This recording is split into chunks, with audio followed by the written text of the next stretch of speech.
90% మందికి తెలియని నా long hair growth secret and పొడవుగా తిక్కుగా మందంగా పొడవుగా ఇలా పెరగడానికైతే చాలా రీజన్ ఉంది. సో ఇది 1 by 1 స్టెప్ బై స్టెప్ చెప్తాను, క్లారిటీగా ఎండ్ వరకు చూసేయండి. మీ జుట్టు ఎంత పొడవుగా పెంచాలనుకుని ప్రయత్నించినా కొంతకాలం తర్వాత అదే లెంత్ దగ్గర ఆగిపోతుందా? అయితే మీ జుట్టు రాలడం, స్ప్లిట్ ఎండ్స్, డ్రైనెస్, బ్రేకేజ్ వల్ల పొడుగు పెరగడం అస్సలు లేదా? ఇంకా అయితే ఈ వీడియోకి మీకోసమేనండి. చాలామంది జుట్టు పొడవుగా పెరగాలంటే ఖరీదైన ఆయిల్స్, సీరమ్స్, కండిషనర్స్, మాస్క్స్ అని కొనాలి అనుకుంటారు. కానీ నేను నా హెయిర్ కేర్ రొటీన్లో తెలుసుకున్న ముఖ్యమైన విషయం ఏంటంటే, జుట్టు పెరగడానికి ఏదో ఒక మిరాకిల్ ప్రోడక్ట్ కంటే మనం రోజు చేసే చిన్న చిన్న హెయిర్ మిస్టేక్స్ ఆపడం కూడా చాలా చాలా ఇంపార్టెంట్. నేను నా జుట్టు పొడవుగా, హెల్దీగా, ఒత్తుగా కనిపించడానికి కొన్ని సింపుల్ హ్యాబిట్స్ ఫాలో చేశాను. అదే సమయంలో కొన్ని మిస్టేక్స్ పూర్తిగా అవాయిడ్ చేశాను. ఈరోజు ఈ వీడియోలో ఖచ్చితంగా తెలుసుకుందాం. ఏవి చేయాలి, ఏమి చేయకూడదు, ఆయిల్ ఎలా పెట్టాలి, షాంపూ ఎలా యూస్ చేయాలి, హెయిర్ వాష్ ఎంత తరచుగా చేయాలి, కండిషనర్ ఎందుకు, టవల్ ఎలా యూస్ చేసుకోవాలి, రోజు ఆయిల్ పెట్టడం అవసరమా అని చాలామంది అనుకుంటారు. జుట్టు పొడవుగా పెరగాలంటే రోజు ఆయిల్ పెట్టాలి అని చాలామంది అనుకుంటుంటారు. కానీ నాకు పర్సనల్లీ రోజు ఆయిల్ పెట్టడం అవసరం అనిపించలేదు. కానీ జిడ్డుగా హెవీగా ఆయిల్ పెట్టడం వల్ల బ్రేకేజ్ ఎక్కువైంది, జుట్టు ఊడడం, రాలడం. ఇంకా ఆయిల్ అనేది హెయిర్కి కండిషనింగ్ ఫీల్ ఇవ్వచ్చు, డ్రైనెస్ తగ్గించడంలో హెల్ప్ అవ్వచ్చు. కానీ రోజు ఎక్కువగా మరింత ఆయిల్ పెట్టడం వల్ల జుట్టు వేగంగా పెరుగుతుందని చెప్పడానికి స్ట్రాంగ్ ఎవిడెన్స్ అయితే అస్సలు లేదండి. నేను చేసేది ఏంటంటే, నా స్కాల్ప్ హెయిర్ టైప్కి సరిపోయేలా ఆయిలింగ్ని మోడరేట్గా మెయింటైన్ చేయడం. ఆయిల్ పెట్టేటప్పుడు కూడా గట్టిగా నెయిల్స్తో స్కాల్ప్ని స్క్రాచ్ చేయకుండా ఫింగర్ టిప్స్తో జెంటిల్ మసాజ్ చేస్తాను. ఇక్కడ ఇంపార్టెంట్ విషయం ఏంటంటే, ఆయిల్ పెట్టిన తర్వాత చాలా గంటల అలాగే 2-3 డేస్ ఎక్కువ ఆయిల్ పెట్టి అలాగే ఉంచాల్సిన అవసరం ప్రతి ఒక్కరికి లేదు. మీ స్కాల్ప్ ఆయిలీగా ఉంటే ఇంకా ఎక్కువ ఆయిల్ పెట్టడం వల్ల ఇంకా మీకు డ్రైనెస్, ఇచ్చింగ్, బిల్డప్ అండ్ ఇంకా మీకు చుండ్రు, దురద, మంట లాంటి సమస్యలు రావచ్చు. అందుకే ఎక్కువ ఆయిల్ అవసరం లేదు. ఎక్కువ హెయిర్ గ్రోత్ అనేది అస్సలు తప్పండి. ఎక్కువ ఆయిల్ పెడితే ఎక్కువ హెయిర్ గ్రోత్ జరుగుతుంది అనేది చాలా చాలా రాంగ్ వే. షాంపూ విషయంలో చేసే బిగ్గెస్ట్ మిస్టేక్ అయితే, షాంపూని ఎలా యూస్ చేయాలో కూడా చాలామందికి తెలియదు. ఇంకా కొంతమంది షాంపూని చాలా ఎక్కువ క్వాంటిటీలో తీసుకొని నేరుగా స్కాల్ప్పై వేసి గట్టిగా రుద్దుతూ రబ్ చేస్తూ ఉంటారు. స్కాల్ప్ని అయితే గోర్లతో గీకుతూ ఉంటారు. కాబట్టి నీళ్ళతో స్కాల్ప్ని వెట్ చేసి అవసరమైనంత షాంపూ తీసుకొని జెంటిల్గా మసాజ్ చేయండి. ఇంకా మరొక విషయం ఏంటంటే, ఫింగర్ టిప్స్తో క్లీన్ చేయండి. గోళ్ళతో గట్టిగా అస్సలు రుద్దకండి. జుట్టు రాలుతుంది కాబట్టి షాంపూ చేయకూడదు అనుకోవడం అది కూడా సరైనది కాదండి. స్కాల్ప్ హైజీనింగ్ చాలా ఇంపార్టెంట్. మీ hair type, scalp condition, sweating, ఆయిల్నెస్కి అనుగుణంగా వాష్ ఫ్రీక్వెంట్లీ మార్చుకోవచ్చు. అందరికీ ఒకే రూల్, వారానికి ఇన్నిసార్లు మాత్రమే షాంపూ అని చెప్పలేము. డ్రై స్కాల్ప్ అయితే రొటీన్ వేరుగా ఉండొచ్చు. అందుకే మీ స్కాల్ప్ని అబ్జర్వ్ చేయండి. హెయిర్ వాష్ తర్వాత ఈ మిస్టేక్ అస్సలు చేయకండి. ఇప్పుడు హెయిర్ వాష్ అయిపోయిన తర్వాత చేసే ఒక కామన్ మిస్టేక్ ఏంటంటే, టవల్తో జుట్టుని నేనైతే స్మూత్గా రబ్ చేసుకుంటూ ఉంటాను. స్మూత్ టవల్స్ తీసుకోండి, కాటన్ తీసుకోండి, లేదా టవల్తో జుట్టుని గట్టిగా రుద్దను. నేను దీన్ని పూర్తిగా అవాయిడ్ చేస్తాను. వెట్ హెయిర్ చాలా డెలికేటెడ్గా ఉంటుందండి. అప్పుడు టవల్తో అగ్రెసివ్లీ రబ్బింగ్ చేస్తే ఫ్రిక్షన్ పెరిగి ఎయిర్ బ్రేకేజ్, ఫ్రిడ్జ్ పెరగవచ్చు. అందుకే జుట్టు నుంచి ఎక్సెస్ వాటర్ని జెంటిల్గా స్క్వీజ్ చేసి సాఫ్ట్ టవల్ లేదా మైక్రోఫైబర్ టవల్లో పార్ట్ డ్రై చేయండి. ఇది చిన్న విషయం అనిపించినా మీరు లాంగ్ హెయిర్ మెయింటైన్ చేయాలనుకుంటే చాలా యూస్ఫుల్ హ్యాబిట్.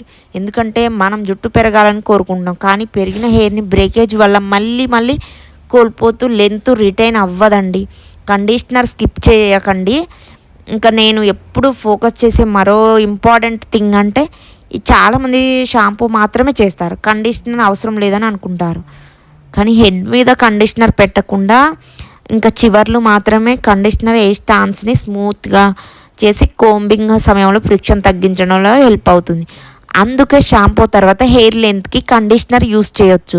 కానీ కండిషనర్ని సాధారణంగా స్కాల్పై కాకుండా హెయిర్ లెంత్స్ అండ్ ఎండ్స్పై యూస్ చేయడం మంచిది.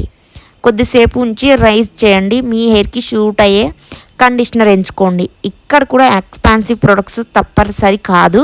మీ హెయిర్కి సరిపోయే సింపుల్ ప్రోడక్ట్ కూడా సరిపోతుంది. ఇంకా స్ప్లిట్ ఎండ్స్ని ఇగ్నోర్ చేయకండి. స్ప్లిట్ ఎండ్స్ అంటే చివర్లు ఖచ్చితంగా కొద్దిగైనా కట్ చేయాలి. జుట్టు పెరగాలి కాబట్టి అసలు కట్టింగ్ చేయకూడదు అని చాలామంది అనుకుంటారు. ఇక పొడవుగా జుట్టు పెంచుకోవాలనుకునే వాళ్ళు తప్పకుండా గుర్తుంచుకోవాల్సిన మెయిన్ ఇంపార్టెంట్ థింగ్ ఇది. కానీ స్ప్లిట్ ఎండ్స్ వస్తే అవి పైకి స్ప్లిట్ అవుతూ హెయిర్ బ్రేకేజ్కి దారితీయవచ్చు. అందుకే అవసరమైనంత డ్యామేజ్డ్ ఎండ్స్ని ట్రిమ్ చేయడం వల్ల హెయిర్ హెల్దీగా మెయింటైన్ చేయడంలో హెల్ప్ అవుతుంది. ఇది ఎయిర్ పాలికల్స్ నుంచి గ్రోత్ స్పీడ్ పెంచదు, కానీ పెరిగిన లెంత్ని రిటైర్ చేసుకోవడానికి హెల్ప్ అవుతుంది. అంటే ఎయిర్ గ్రోత్లో ఒక సైడ్ గ్రోత్, మరో సైడ్ లెంత్ రిటెన్షన్ రెండు ఇంపార్టెంట్ అండి.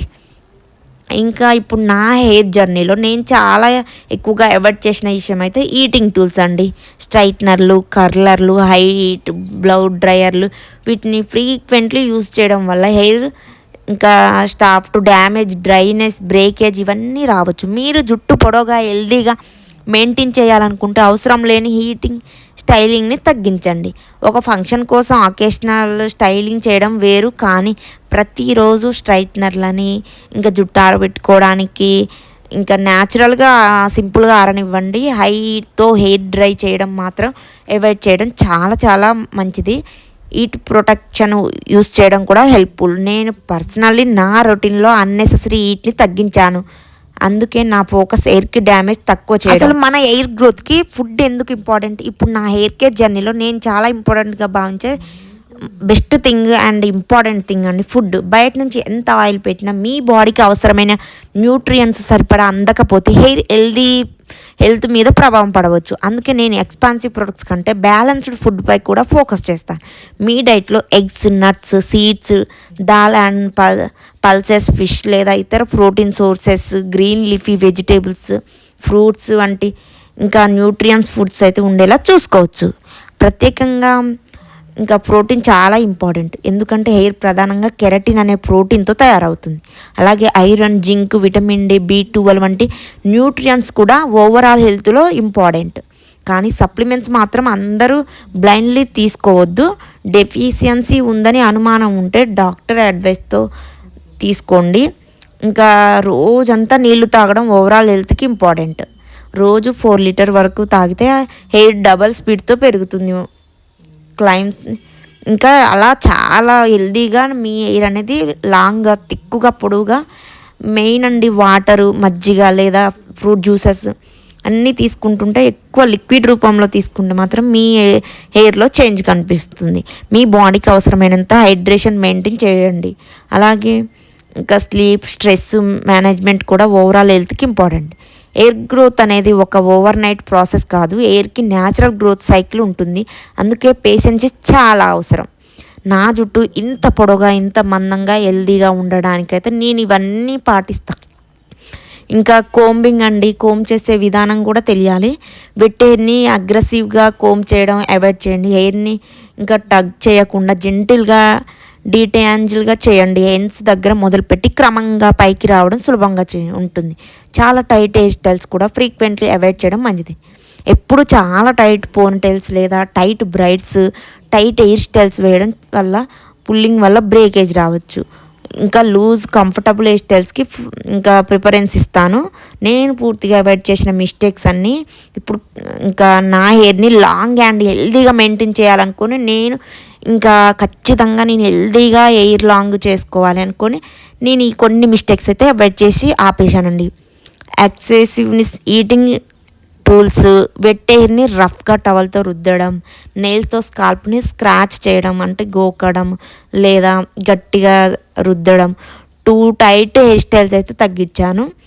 ఇంకా ఎక్సెసివ్ని కెమికల్ ట్రీట్మెంట్స్ కూడా బయట బ్యూటీ పార్లర్స్లలో మన హెయిర్ని ఇంకా చాలా కలర్స్ వేసుకోవడం లేదా ఇంకా క్లీన్ చేయించుకోవడం, ఏదో కొత్త కొత్త కెమికల్స్ యూస్ చేసి బ్యూటీ పార్లర్లో అయితే, సెలూన్ షాప్లలో మనకి హెయిర్ కేర్ తీసుకుంటారు, కానీ అది రాంగ్ వే. స్ప్లిట్ ఎండ్స్ని కంప్లీట్లీ ఇగ్నోర్ చేయడం, స్కాల్ప్కి సూట్ కాకపోయినా ర్యాండమ్ డైస్కి ట్రై చేయడం, అది కూడా నేను అవాయిడ్ చేశాను. ఎప్పుడు నేను డై యూస్ చేయాలండి. చాలామంది స్టైల్ కోసమని లేదా తెల్ల జుట్టును దాచుకోవడానికి బ్రౌన్ కానీ, రెడ్ కానీ, బ్లాక్ కలర్ కానీ డైస్ వేసుకుంటారు. న్యాచురల్ హెన్నా యూస్ చేస్తే సరిపోతుంది, లేదా గోరింటాకునైనా తీసుకోవచ్చు. ఎయిర్ గ్రోత్ కోసం ఎక్స్పాన్సివ్ ప్రొడక్ట్స్ మీద మాత్రమే డిపెండ్ అవ్వడం చాలా రాంగ్.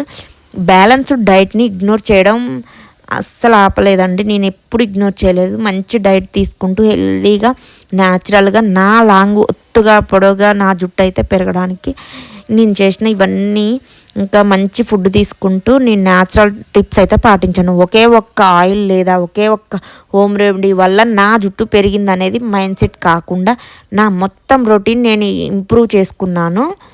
ఇంకా నా హెయిర్ జర్నీ నుంచి నేను నేర్చుకున్న బిగ్గెస్ట్ లెసన్ ఒక్కటే అండి.